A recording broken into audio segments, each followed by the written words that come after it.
Well, hi, everyone, and welcome back to According to Mark, where we look at the good news of Jesus through the lens of the gospel writer Mark. Today, we find ourselves in Mark chapter 3, verses 1 through 6. So let's jump into episode number 9. Another time, Jesus went into the synagogue, and a man with a shriveled hand was there. Some of them were looking for a reason to accuse Jesus, so they watched him closely to see if he would heal the man on the Sabbath. Jesus said to the man with the shriveled hand, "Stand up in front of everyone." Then Jesus asked them, "Which is lawful on the Sabbath, to do good or to do evil, to save life or to kill?" But they remained silent.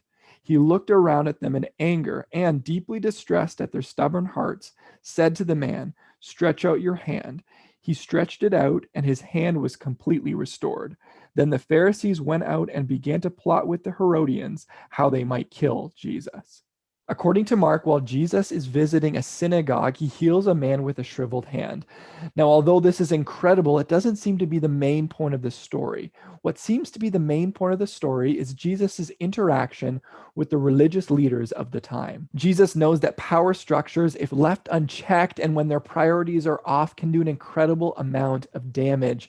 And it is clear from this story that this is exactly what is happening. At the time, following the rules of the Sabbath, not working on the Sabbath, was a way for the religious people to distinguish themselves from irreligious people.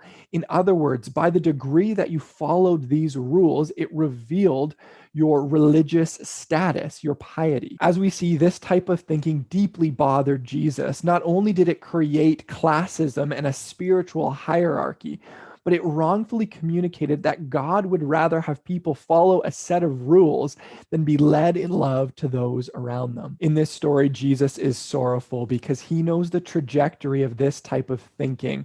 It will ultimately move the religious leaders towards manipulation and coercion and ultimately violence. And we see this at the very end of the story as the religious leaders go on to plot the murder of Jesus.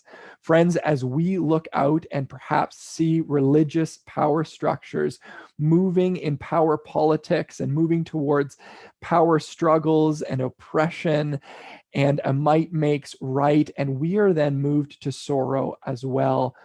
May we remember this story and know that Jesus is also moved to sorrow and to anger. As a final word, the way of Jesus is not about power politics, and that is good news. Thank you so much for checking out episode 9 of According to Mark, and I hope to see you back again soon.